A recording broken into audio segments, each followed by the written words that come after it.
Shalom semua, shalom. Shalom. Shalom.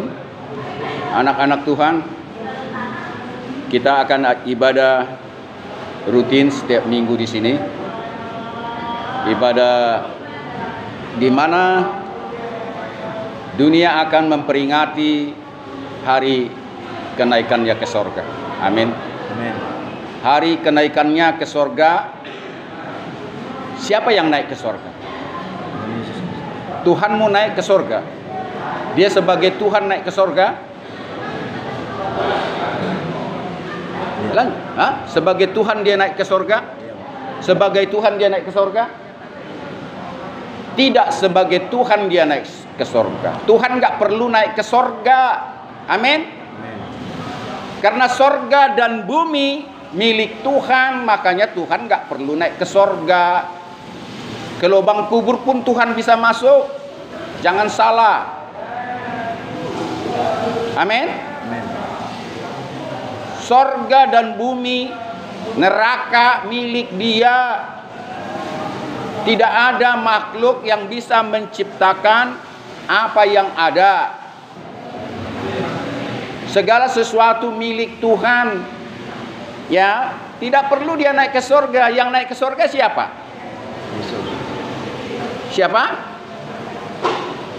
Siapa yang naik ke sorga nanti diperingati tanggal 26? Yesus sebagai manusia. Ingat, tepuk tangan dulu. Yesus yang sudah membuktikan dia bangkit dari kematian. Setelah bangkit dari kematian, dia naik ke sorga. Setelah naik ke sorga, lanjutnya apa? Apa yang terjadi? Memerintah. Betul. Dia memerintah. Setelah dia naik ke sorga seperti yang dijanjikannya, aku akan tidak bersama-sama dengan engkau kalian dalam waktu yang tidak lama. Setelah dia bangkit dari kubur, dia katakan kepada banyak orang dan murid-muridnya, untuk sekian lama aku tidak akan bersama-sama kalian. Aku akan pergi ke rumah Bapa, tetapi dalam waktu tidak lama. Terus kapan dia datang lagi? Saudara menunggu kedatangannya? Menunggu? Dia sudah datang lagi dalam rupa Roh Kudus. Makanya setelah dia naik ke sorga nanti untuk 50 hari, dia turun lagi ke bumi dalam rupa Roh Kudus. Saya mau tanya, jadi Yesus sekarang di mana dia? Yesus sebagai manusia, bukan sebagai Tuhan. Yesus sebagai manusia di mana dia sekarang? Surga. Di mana? Di surga. Hanya di surga kah dia? Di mana? Bagaimana saudara bisa buktikan ada di hatimu? Tadi di surga, sekarang ada di hatiku. Berarti di bumi ini dia ada. Di bumi ini dia ada. Ayo. Di hati, berarti di bumi. Engkau kan di bumi, berarti dia ada di bumi. Amin. Amin. Betul? Jangan bilang amin. Ini harus betul-betul diyakini bahwa Yesus sebagai manusia, dia yang mati 3 hari. Sebagai Tuhan dia tidak pernah mati. Tuhan gak pernah mati karena Tuhan itu pencipta langit dan bumi, El Sebaot. Amin. Tidak berawal dan tidak berakhir. Bagaimana mungkin tanah liat tahu awalnya Tuhan pencipta langit dan bumi? Makanya disebut tidak berawal dan tidak berakhir. Datanglah dia di dalam rupa manusia, yaitu namanya Yesus, oleh karena manusia telah jatuh dalam dosa, telah hilang kemuliaannya, dan upah dosa maut. Kasihanlah Dia pencipta langit dan bumi, El Sebaot, kepada manusia yang sudah tidak ada komunikasi lagi. Datanglah Dia dalam rohnya yang masuk ke rahimnya Maryam. Kata sebagian orang, di Bible ini disebut Maria dalam rupa roh, dalam rupa ruah, kata bahasa Ibrani, ruah Akodes, Roh Kudus. Dan semua dunia percaya itu bahwa Dia datang dalam rupa roh. Amin. Itulah manusianya Yesus, Yesua. Kata bahasa Ibrani, orang Israel menyebut Dia Yesua. Yesu kata orang Cina. Yesu kata orang Nias. Karena tidak biasa menyebut S di belakang. Tidak perlu dipersoalkan itu. Karena lidah manusia berbeda-beda. Jadi saya ulangi sejarahnya bagaimana Dia sebagai manusia, pencipta langit dan bumi itu, El Eka, Tuhan yang satu itu, mengasihi umatnya manusia. Karena sudah hilang kemuliaannya setelah Adam dan Hawa jatuh ke dalam dosa, dan keturunannya jatuh ke dalam dosa, sehingga datanglah Dia dalam kemuliaannya, dalam kehidupan dunia, dalam kehidupan orang-orang ciptaannya.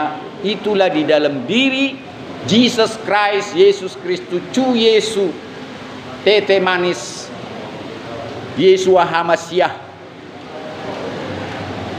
Dan Dia memang harus mati. Dan Dia kenapa harus mati? Agar manusia bisa melihat kebenaran, ada kebangkitan dari kematian. Dan memang Dia harus mati. Tapi sebagai manusia sebetulnya Dia tidak mau. Hati-hati ya dengan khotbah saya. Sebagai manusia sebetulnya kalau bisa janganlah. Sehingga pernah dikatakan apa? Kalau bisa Bapa di sorga. Ini Dia ngomong sebagai manusia, diputarbalikkan oleh iblis lewat manusia. Dia tidak pernah mati katanya. Bukan Dia yang disalibkan. Aneh-aneh, lebih tahu mereka ini daripada apa yang tertulis dalam Injil dan kitab Musa. Kitab Musa dan Injil pun sudah menulis tentang akan datang Dia, lahir, mati, bangkit, dan naik ke sorga, dan turun dalam rupa roh kembali. Dia hidup di dunia ini cuma dalam wujud rohnya. Jadi tidak cukup saudara mengatakan Yesus ada di sorga. Dia pun ada di bumi ini. Dan Dia sedang melihatmu. Dan sering saya katakan, gundulmu dan gundulku pun Dia tahu. Tahu. Jadi sekarang dunia sedang memperingati saja. Bukan berarti Dia setiap tahun naik ke sorga, tidak. Sekedar memperingati bahwa terjadi kenaikan. Orang banyak melihat naik ke sorga dan diaminkan, bukan hanya agama Kristen. Agama Yahudi yang tidak mengaminkan itu. Agama Yahudi yang bukan Kristen tidak mengaminkan itu. Bukan Dia yang mereka bunuh, berarti bukan Dia yang mati, bukan Dia yang bangkit dari kuburan, dan bukan Dia pula yang naik ke sorga, dan bukan Dia yang turun dalam rohnya sekarang ini nanti setelah 50 hari, dan bukan Dia nanti datang kedua kali dalam wujud manusia seperti Dia naik ke sorga. Amin. Ini masih pembukaan ibadah kita. Saya memulai itu agar saudara terbelalak, tergugah hatinya. Bagaimana kisah itu tidak pernah ditambah, tidak pernah dikurangi. bahwa yang naik ke sorga itu, dia itu setelah bangkit dari kubur. Setelah bangkit dari kubur, naiklah dia, disaksikan banyak orang seperti dia hidup sebelum mati. Tidak ada perbedaan sebelum dia mati dan setelah bangkit dari kuburan, rupanya sama. Yang hanya membedakan apa? Apa membedakan sebelum dia mati dan setelah bangkit dari kematian? Secara badaniah, secara jasmani. Tidak tahu. Yang membedakan tangannya terpaku, ada lubang di tangannya ini. Itulah yang disalibkan, saudaraku. Dan kakinya berlubang akibat tusukan paku, dan lambungnya berlubang akibat ditikam. Jadi jangan gagal fokus dalam menghayati dia, bahwa dia tetap manusia, dia naik ke sorga dalam tetap tangannya berlubang. Itulah makanya kepada murid-muridnya, ya, kepada Thomas yang tidak percaya, kalau tidak dilihatnya dulu lambungnya ini, baru dia percaya. Tadinya Thomas tidak percaya bahwa dia sudah bangkit dari kematian, tetapi Yesus kasihan dengan dia. Tunggu kau lihat lambungku ini, ditunjukkannya lambungnya berlubang. Tunggu kau lihat tanganku ini berlubang akibat paku orang Yahudi. Tunggu kau lihat telapak kakiku ini berlubang. Baru Thomas percaya. Saya katakan sebagai hamba Tuhan yang diurapi, saya katakan tidak harus saudara seperti Thomas, dan tidak harus dunia melihat lambungnya tertikam dan tangannya terpaku dan kakinya terpaku. Karena sebelum dia menjelma sebagai manusia pun, seringkali saya ulang-ulang itu dalam Yesaya 43, yang orang Yahudi selalu membacakan ini di bait suci, bahwa dia akan datang sebagai juru selamat, dan dia akan tertusuk lambungnya, dan dia akan mati 3 hari dan bangkit. Namun orang Yahudi tidak percaya yang dibunuh itu adalah itu yang mereka baca-baca dalam kitab Yesaya. Itulah bodohnya, itulah tololnya, sampai sekarang mereka menantikan dia. Sudah 2000 tahun lebih masih dinanti-nantikan dia mereka itu. Sekalipun kitab sucinya tidak seperti ini penampilannya, tetapi Yesaya 53 masih ada dalam kitab orang Yahudi. Sekalipun orang Yahudi sekarang sudah banyak Islam, sudah banyak Kristen, sudah banyak agama lain, tetapi yang saya maksudkan ini orang Yahudi yang beragama Yahudi. Ada banyak orang tidak bisa membedakan itu. Seolah-olah orang Yahudi semua Kristen. Tidak, cuma sebagian aja itu. Ya, sekarang segala bangsa memiliki kepercayaan masing-masing. Tidak ada satu bangsa satu agamanya. Satu bangsa hanya satu undang-undangnya, satu presidennya.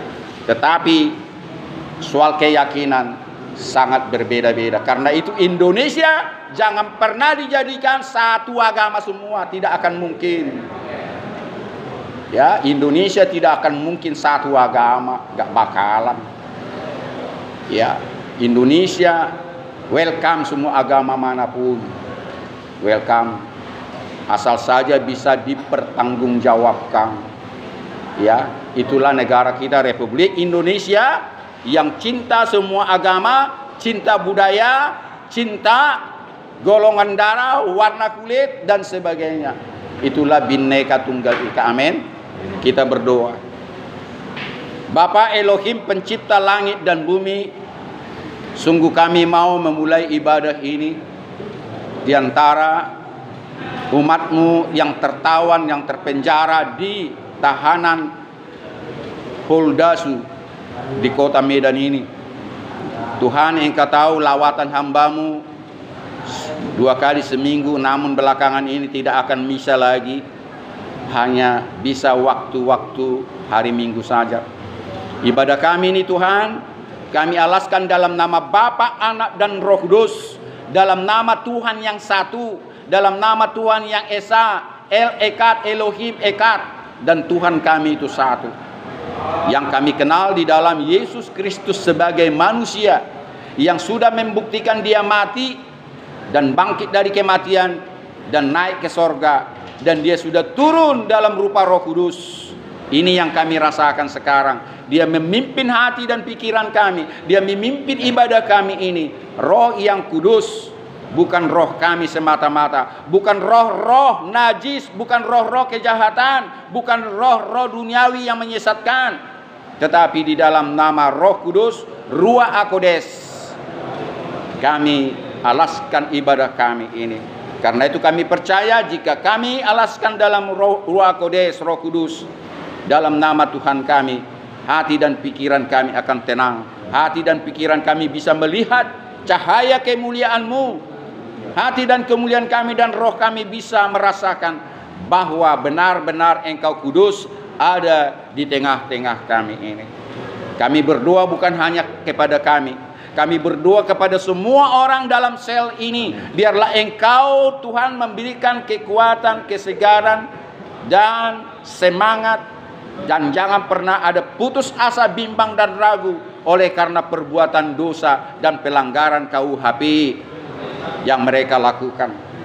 Kami percaya Tuhan yang satu, Tuhan yang satu juga yang menyelamatkan semua orang berdosa, dan Tuhan yang mengampuni orang yang berdosa, Tuhan yang memberikan kekuatan dan semangat kepada orang yang tertunduk, yang patah semangat, dan yang menyembuhkan segala sakit penyakit. Kami berdoa saat ini, dan kami berdoa Tuhan juga kepada Kapolda Sumatera Utara, Bapak Pancaputra, dan semua jajaran terendah. Biarlah Engkau hikmati mereka juga sebelum ibadah kami ini berlangsung, agar mereka menjalankan tugas keadilan dan kasih dalam pimpinan Roh Tuhan. Dan kami berdoa untuk semua keluarga kami, semua yang kami kasihi, semua orang-orang yang mencintai kami, orang-orang yang kami jolimi sekalipun. Biarlah Tuhan juga menyertai dan memberkati mereka pada saat kami beribadah sekarang ini. Terpuji dan termuliakanlah nama-Mu ya Tuhan kami yang Esa, dalam nama Yesus Kristus yang sudah hadir dalam hati pikiran kami saat ini kami berdoa. Amin. Tepuk tangan dulu buat dia. Saya sengaja memulai bersama-sama dengan Roh Tuhan, bukan rancangan saya memulai ibadah terlalu panjang tadi, tetapi roh saya dibawa untuk mengatakan itu kepada saudara-saudara. Amin. Agar saudara jangan pernah lupa, agar saudara tetap percaya bahwa Tuhan datang ke dunia ini. Tuhan mau sama seperti saudara dan saya, bahkan lebih hina. Saudara bisa lahir di rumah sakit yang pakai AC dan sebagainya, tetapi dia lahir di kandang domba. Dia lahir dalam kehinaan. Dia lahir dalam ancaman Herodes. Dia lahir dalam situasi dan kondisi yang sangat menyulitkan dan penuh dengan ketakutan. Termasuk Maria dan Yusuf tatkala membawa kandungannya, calon bayi yang akan dilahirkannya, dalam keadaan sulit dan terancam. Bahkan setelah dia lahir, Raja Herodes juga memberikan undang-undang bahwa setiap bayi di bawah umur 5 tahun ke bawah harus disembelih. Bayangkan saudara-saudara, belum apa-apa sudah gusar Raja Herodes, ya, untuk dia mau berkuasa di dunia ini tanpa ada raja di atas segala raja yang bisa menasihati dia dan bisa menundukkan keperkasaan dia. Itulah bagaimana sulitnya tatkala Yesus lahir sampai dia umur 30 tahun, menunjukkan kekuasaan yang ada padanya, menunjukkan mujizat-mujizatnya, hanya kurang lebih 3,5 tahun. Saudara-saudara, saya harus katakan, semua ada waktunya. Bukan waktu bayi dia menurunkan mujizatnya sekalipun bisa.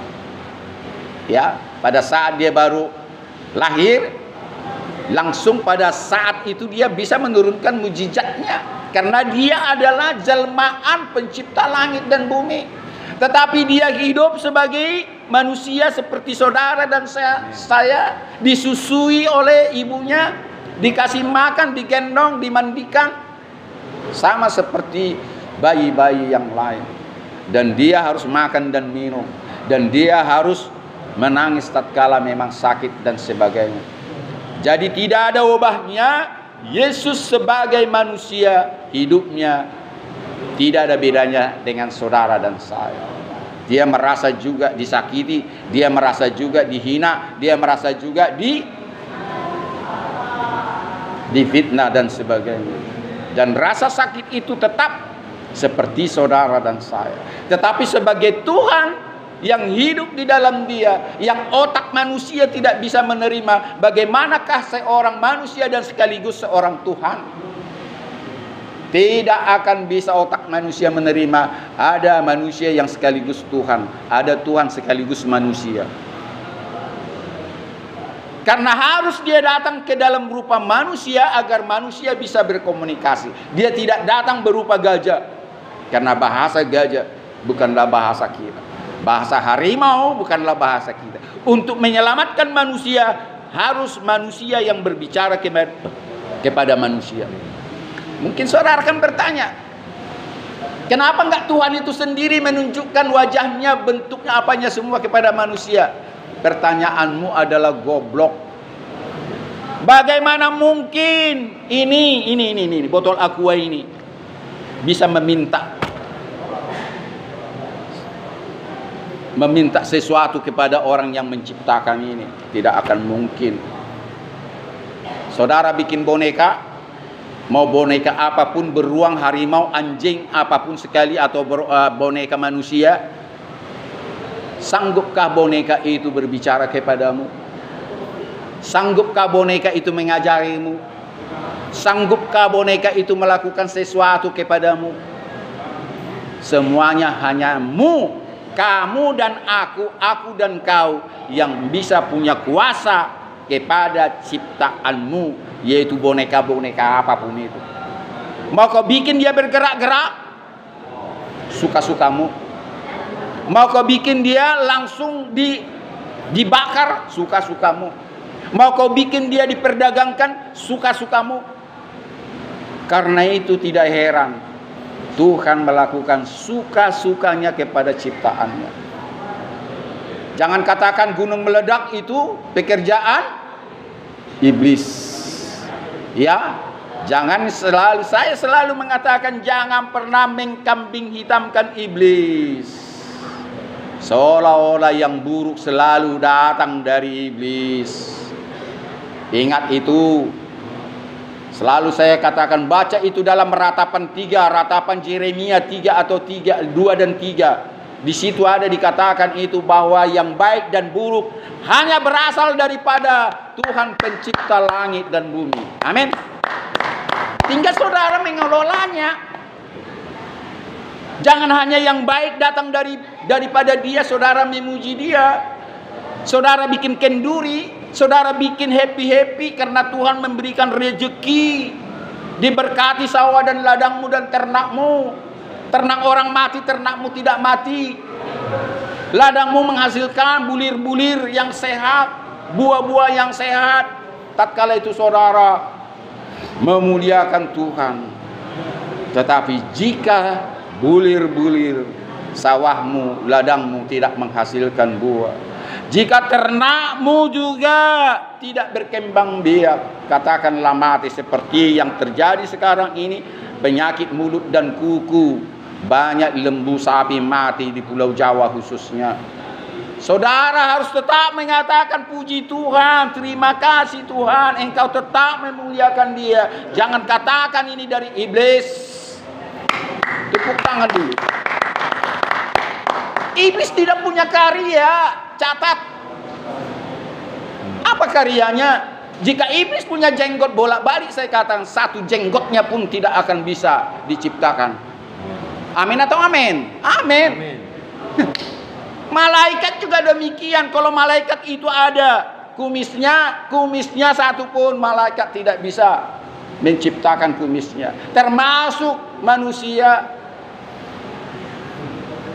Satu rambutmu di gundulmu ini pun tidak akan bisa kau ciptakan. Amin. Amin. Jadi jangan gagal fokus dalam beriman. Ya, sekalipun di dunia ini banyak agama. Satu agama banyak sekte. Jangan pernah begitu gampang memakan ajaran-ajaran. Makanlah ajaran sesuai dengan bagaimana roh Tuhan yang berbicara dalam hatimu. Amin. Amin. Dia maha baik, dia sendiri bisa mengajari engkau tentang iman. Tanpa kehadiran saya, tanpa gereja-gereja, tanpa tempat ibadah-ibadah, Tuhan sanggup mengajarimu tentang iman kepada dia. Karena itu, jangan letakkan kepercayaanmu, imanmu kepada pemimpin-pemimpin agamamu. Karena pemimpin-pemimpin agamamu sama dengan kamu juga adalah manusia.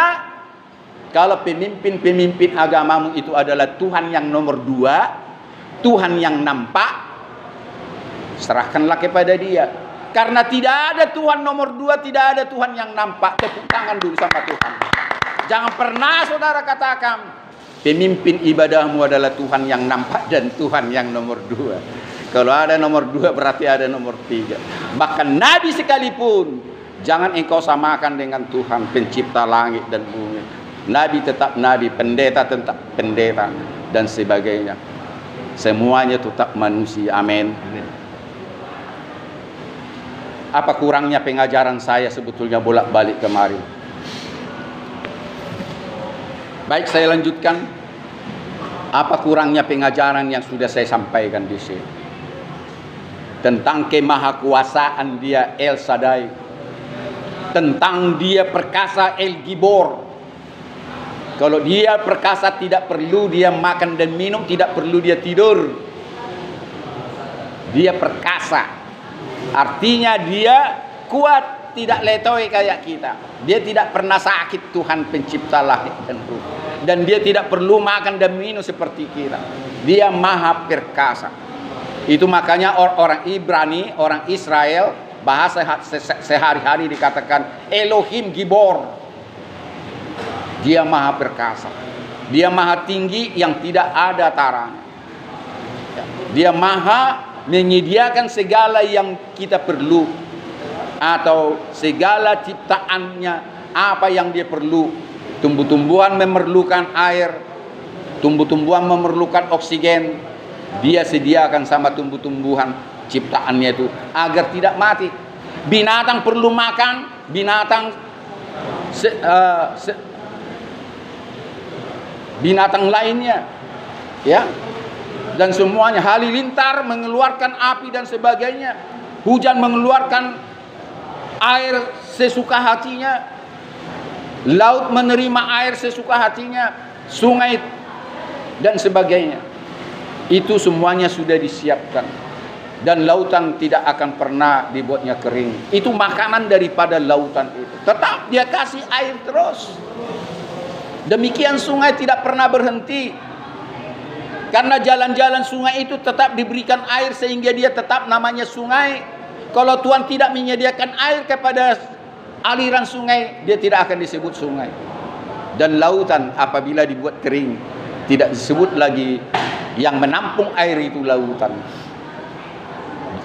Apa yang sudah diciptakan tetap untuk selama-lamanya sampai hari kesudahannya. Ingat sekali lagi, sampai hari kesudahannya tiba.